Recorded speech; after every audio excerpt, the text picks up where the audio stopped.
All right, we are moving right along into the end of chapter 1, which we are doing our last section here in 1.7, which is going to get us some inequalities and also extend our talk from 1.6 with our absolute value equations. Now we're going to change that equals to a greater than or less than with that. So let's first talk about inequalities. An inequality is a mathematical statement which has multiple solutions or a range of values which satisfy the statement. The set of all solutions is called the solution set. And there are multiple ways that we can write this, but just to kind of get you back in the sync of things when we talk about inequalities, what does that mean? Well, there's all these 4 different possibilities here. Also, not equals to is considered an inequality. But here we're going to be able to compare things. With a greater than or equal to, we have the symbol.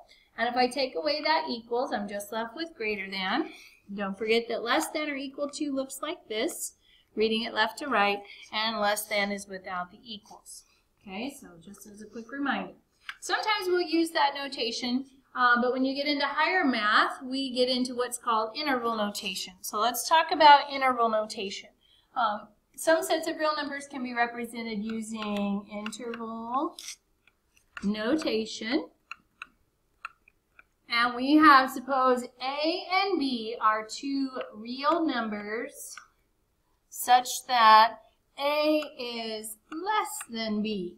Okay, so how are we going to represent that? And so there are 4 different types. We don't necessarily care about the meaning of that, but definitely, or the name of that, but you do definitely need to know the meaning. If we say we have an open set, it's going to be symbolized by this, the set of parentheses. So you have to be careful that this doesn't get confused with an ordered pair as a point. What does that mean? That means that A is less than some number which is less than B. So the number that you're looking at, or the solution for your set, that your x values have to be between A and B. When I graph, sometimes you'll see open points and sometimes you'll see parentheses. Our book here actually does the parentheses, so we graph by the parentheses and we would graph everything in between A and B. Now, a closed interval is going to be represented by brackets. Okay, so here we have a closed interval, and the only difference between this and this is that we include A and B this time.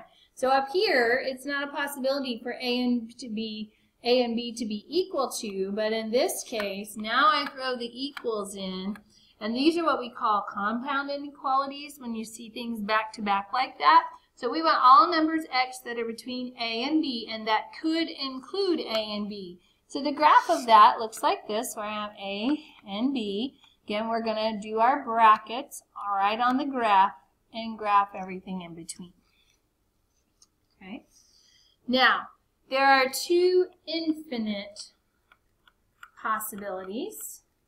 One being where I have from A to infinity, so that's our infinity symbol. For infinity, this will always be a parentheses because you can never reach infinity. This here, I could put a bracket if it includes A. In this case, I'm choosing not to include A. So this means that I want all values x that are greater than A.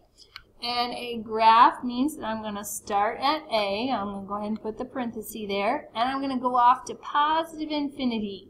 So it's kind of an open-ended graph right there. Okay.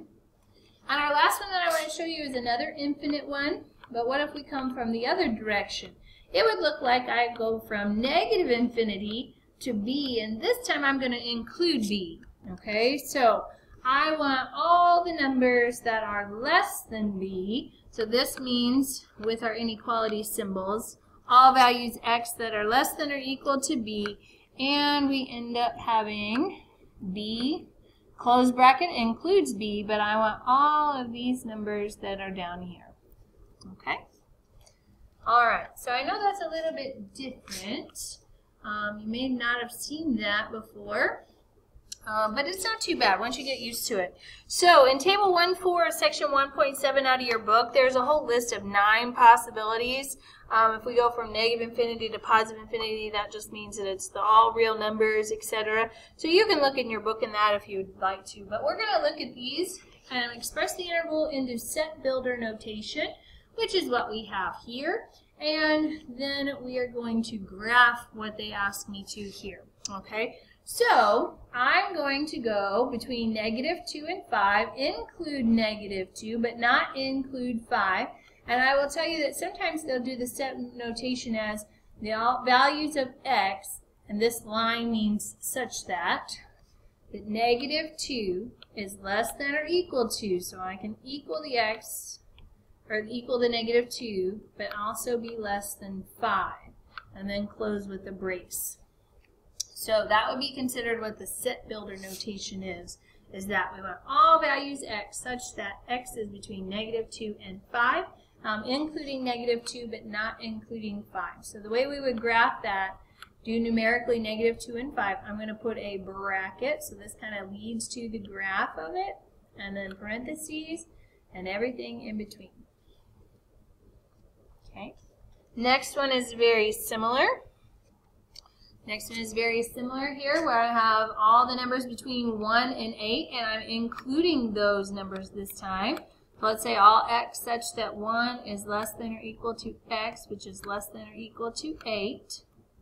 And when I graph, again, kind of alludes to it by the notation, I'm going to bracket and graph everything between them. So everything between 1 and 8, including 1 and 8.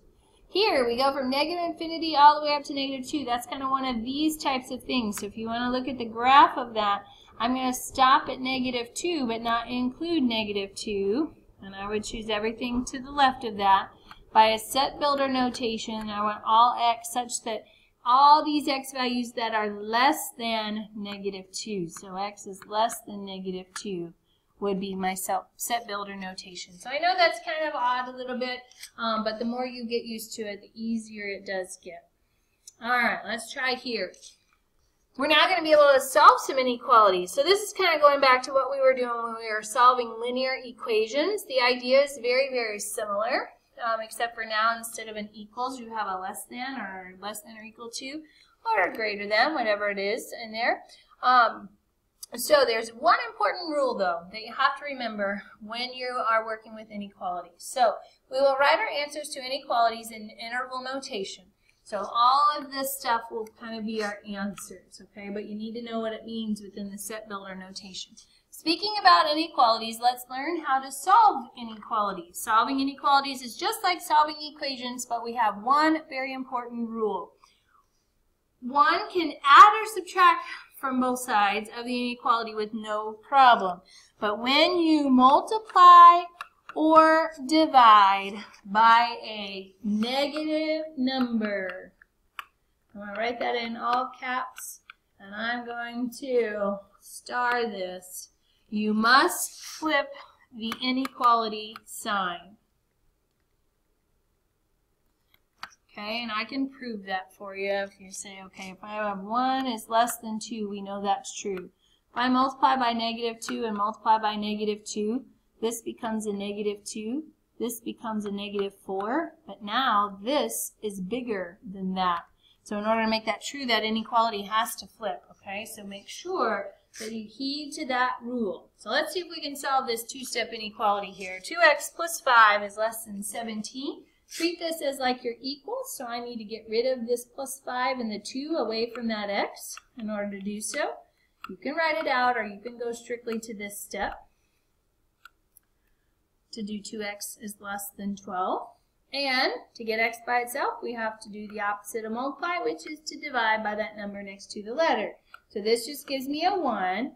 12 divided by 2 is a 6. Did I divide or multiply by a negative? The answer is no, therefore my inequality stays the same.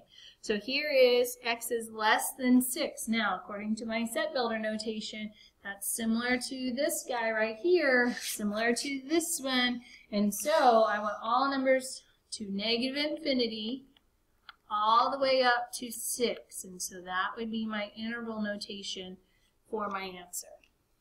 Okay, let's try this one.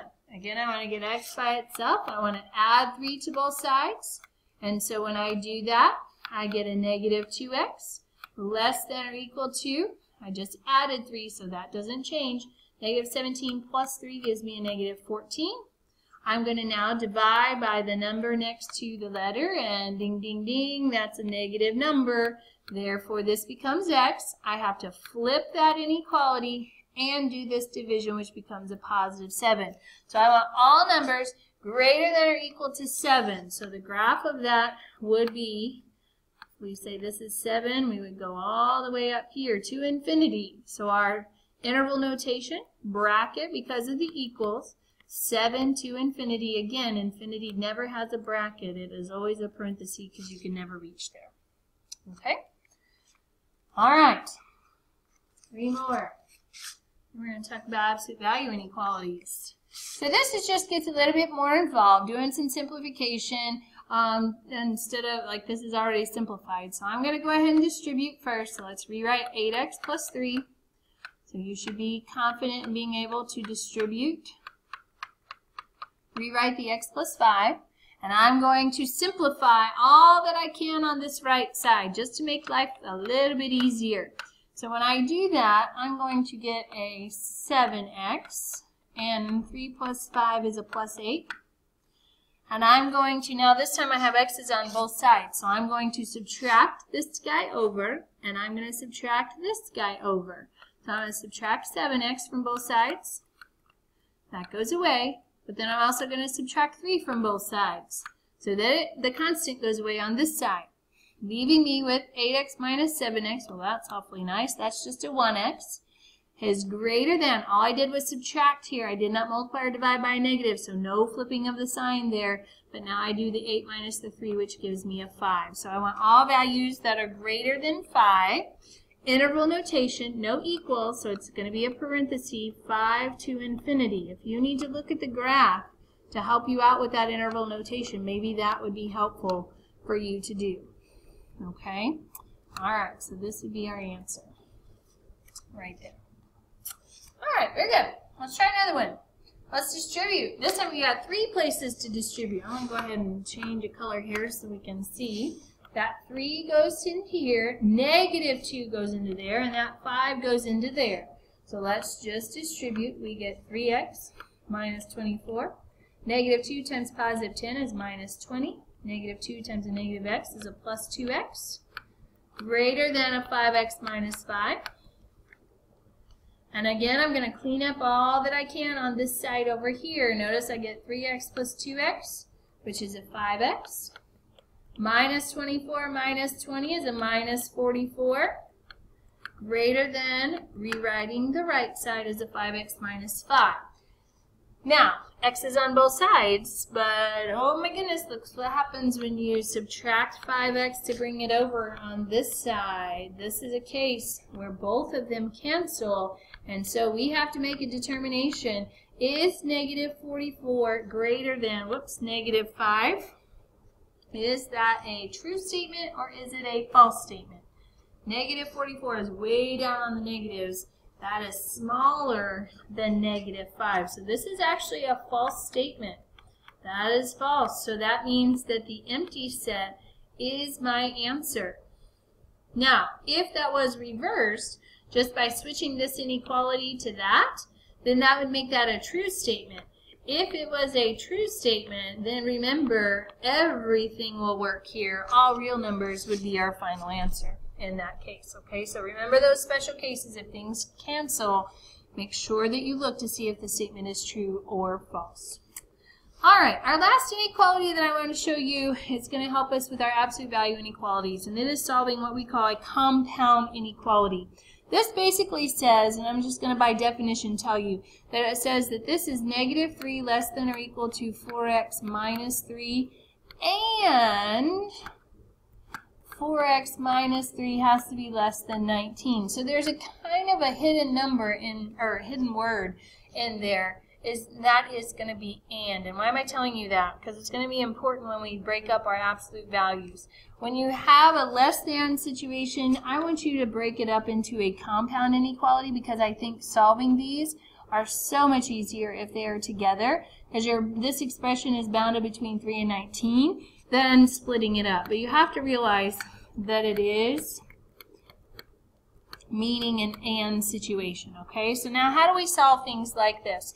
In a compound inequality, notice that I have 1, 2, 3 pieces. So instead of having like 2 sides, like we have over here, we've got 3 different parts. So we got to be fair to all of them. If I want to get x by itself, if I were just to kind of cover all this up, I would have to get rid of that minus 3 first to both sides.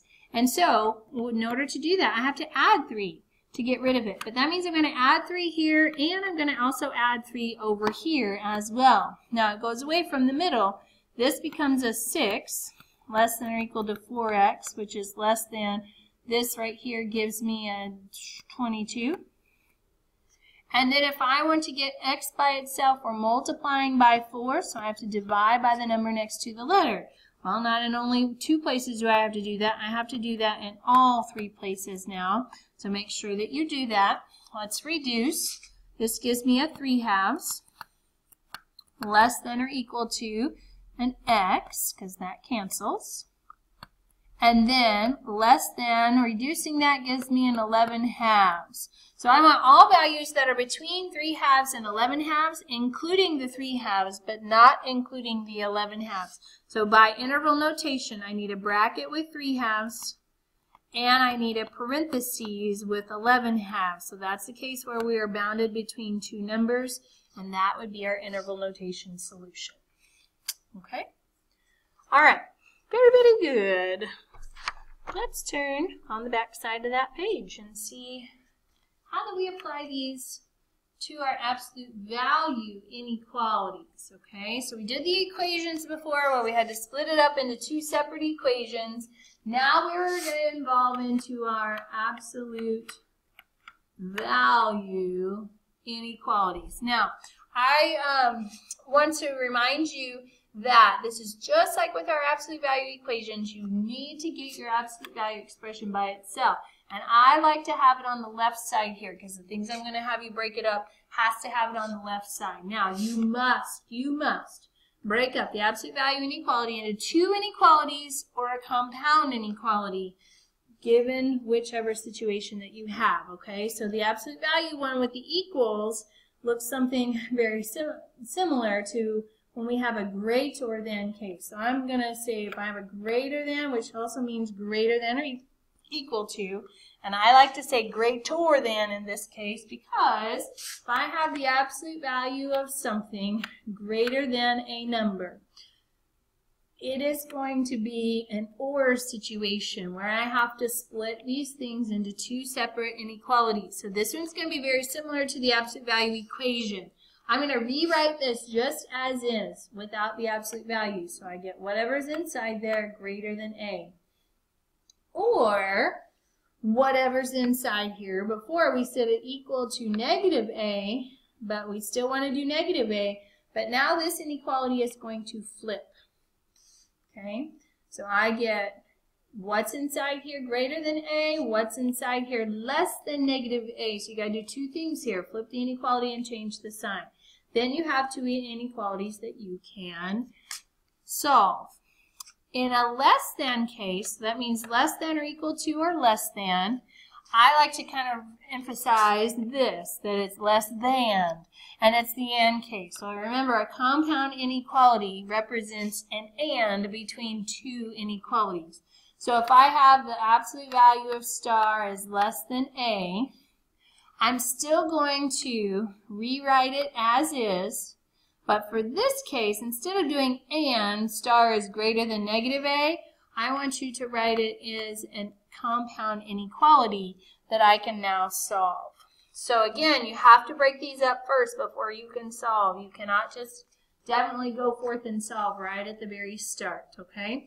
So let's see what we have here for each one of these. I'm going to start with the greater than, or I'm sorry, the less than case. I have an absolute value on the left-hand side that's all by itself. That's good. I'm ready to now break it into this or this. It is a less than case. It is a less than, so I'm going to rewrite it as a combined inequality or compound inequality. Rewrite this exactly as is without the absolute value. Then we're going to surround that by its opposite as a -4. Now notice these inequalities go in the same direction. So you want to make sure that you do that, okay? Now, once you split it up like that, now it's time to solve. Just like what we did on the previous side, I'm going to get x by itself by subtracting 3, but I have to do it in all 3 places. So this ends up giving me -7, less than or equal to x, which is less than or equal to a 1. And I want all numbers that are bounded between those two values. We're going to leave our answers in interval notation. Because of the equality, I'm going to have the brackets, and I'm going to go from -7 to 1, and that would be my answer. Okay? All right, let's try another one of those. We have our absolute value by itself. It's on the left side. I have a less than case. Here I am in the less than case. I'm going to rewrite it as is without the absolute value, and then I'm going to surround it by its opposite and create a compound inequality that symbolizes the and between those two inequalities. Now this one's a little bit harder to solve just because I've got 2 steps to do. First I got to get rid of that +5 by subtracting 5 in all 3 places. If you're unsure about these integers again, make sure you check them in your calculator. This gives us a -22 less than a 3x, which is less than, this gives me a 12. If I want to get x by itself, I'm going to divide by the number next to the letter. And this can't be reduced. So let's just rewrite that as -22/3, which is less than, that cancels, which is less than x, which is less than a 4. So this is the set builder notation is what they called it. But if we want it as an interval notation, there are no equals this time. So it has to be 2 parentheses, and we are going between -22 and 4. So it's kind of like a range between those two numbers. Okay. All right, 2 more before we have to do a couple word problems with inequalities. Now, notice that for our first one here, x + 5/2, that is a fraction. I understand that, but we have greater than 3. Notice over here I do not have the absolute value by itself, so we have to get it there. All right, let's do this one. It is a greater than case. So if I go up here to the greater than, here's my 2 choices. I have to split into 2 separate ones combined by an or. So I'm going to rewrite this exactly as is without the absolute value. Or the other equation comes from rewriting exactly what's inside there. That doesn't change, but I have to do 2 things here. I've got to change this to a less than and change that to a -3. And now I have an equation, actually 2 equations that I can solve. All right, and they're going to be solved the exact same way. First, I got to get rid of that 2, so let's just times by 2. Now, did I multiply or divide by a negative? No, I did not, so I do not have to change the sign. So that gives me a greater than 6. Then I want to get x by itself by subtracting 5. Therefore, x is greater than 1. Or we have multiplying by 2 each side. I get x + 5 is less than -6. And I'm going to subtract 5 from both sides. So x is less than -11. Now, I'm going to kind of just jot down a graph here as to what this looks like. For x to be greater than 1 means I need this, okay? X to be less than -11. So at -11, I want all of these numbers. So notice it's like in 2 separate sets. And so here's the trick when writing this in set notation. I'm going to start with this one. I'm going to go from -infinity and stop at -11. So that looks like this. We've already seen that. And this one starts at 1 but goes to +infinity. So if they're 2 separate sets, you have to write 2 different notations here. Because I want one or the other, we're going to do this U, which symbolizes union of the two sets, which means I put them together, and that would be my final way to write that solution set. So I know that that looks a little bit different, but you can combine things together with that U for the union. All right, last one. Let's get our absolute value by itself. Now notice I have a negative 3 that's multiplied by that. So to undo that, let's divide by a negative, negative, negative, negative. That negative 3. You should have a little bell ringing inside your head that says, oh, I'm divided by a negative number. I have to flip that inequality to make that a greater than. And this comes a 9. Negative 27 divided by negative 3 is greater than 9.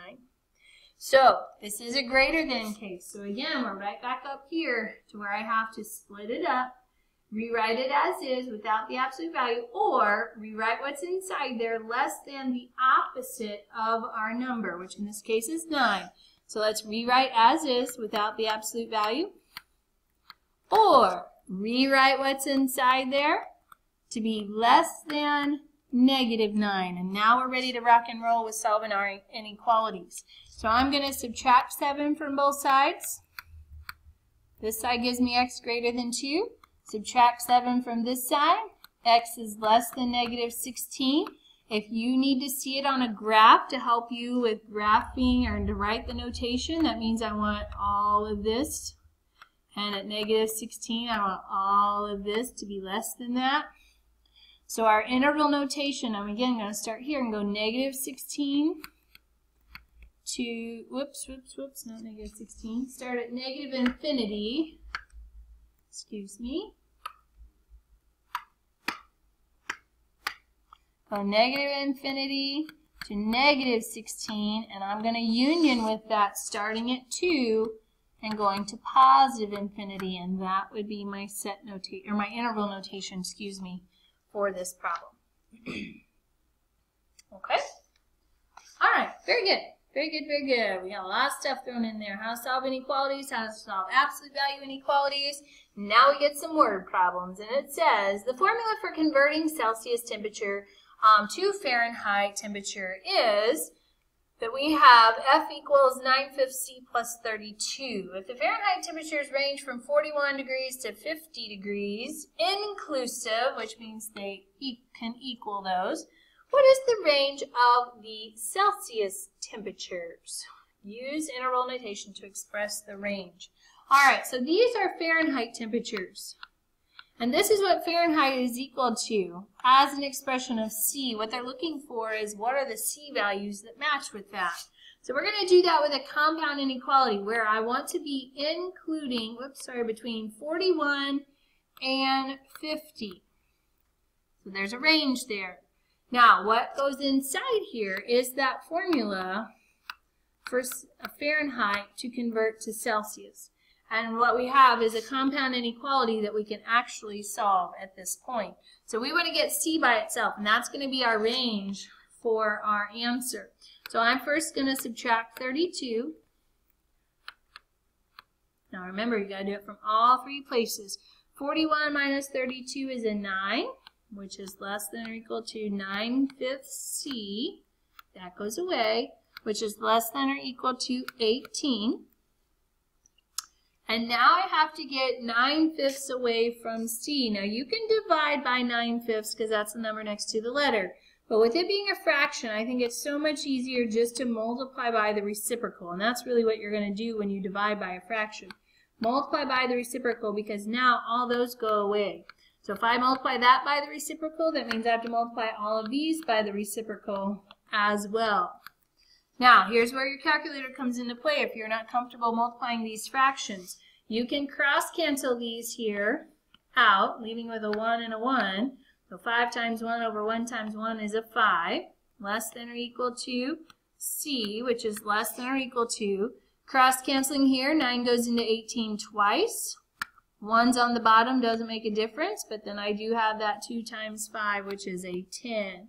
So our Celsius degrees range from 5 to 10. The question said, or asked us to use interval notation, including 5 and 10. Therefore, we need brackets in both cases, and we want to go that range between 5 and 10. Now, I probably should put degrees Celsius. If you can fit a C in there, please do so. But I wasn't able to. Okay? All right, very good. Now, do you have to always solve a problem like that? No, but you do have the math ability to be able to do that if needed. All right. So, you can do it all at once instead of separately. Let's look at this guy here. A company manufactures and sells blank audio cassette tapes. The weekly fixed cost is $10,000 and it costs 40 cents to produce each tape. The selling cost is $2 per tape. How many tapes must be produced and sold each week for the company to generate a product? All right, so we have a cost here and we have revenue in a sense, our money coming in, our incoming money. So I'm going to look at what the cost function is and what our revenue function is. Okay, in order for us to make a profit, that means that we must sell more than what our cost is. So we want to know when our revenue is bigger than our cost. That's really what the question is, and I can actually do that with an inequality. So, company has a fixed cost of $10,000 and it's 40 cents for each tape. So I'm going to, however many I sell, I'm going to times it by 0.40 and then add on the 10,000. So I'm going to write this cost function as 0.40 times x plus 10,000, x being the number of tapes that we sell. And if I sell those tapes for $2 per tape, then I would multiply by 2 times that x to receive that revenue function. So if I sell 100 tapes, I'm going to get 200 bucks. So how much or how many tapes must we sell and produce each week for the company to generate a product? So let's talk about our revenue function, which is 2x. When is that greater than 0.4x plus 10,000? Now here is one where you want to make sure you watch with the decimals. If I want to solve this inequality, I'm going to combine the x's. So let's subtract by 0.4x. And that goes away. $2 minus 40 cents is $1.60. So you can write that as 1.60x or 1.6x greater than 10,000. And then I have to divide by 1.6. And when I divide by 1.6, it actually comes out nicely. Has to be greater than 6250. Now sometimes if it's a decimal, you might have to round a little bit. But in order for us to make a profit, what this is telling us, the number of tapes has to be greater than 6250. So number of tapes more than 6250 in order to make a profit. And that answers our question that we were asked, how many that we need to sell each week to generate a profit. So again, not all the time would you use an inequality on this. Sometimes people can do it with some basic math and figure it out on their own by problem solving. But it's also very nice and easy to do it with an inequality. So hopefully you've got that. Practice that. Practice makes perfect. Remember, we're just not sitting back watching somebody else do it. You've got to be able to participate and practice to make sure that you have it on your own. So until next time, we'll see you in Chapter 2.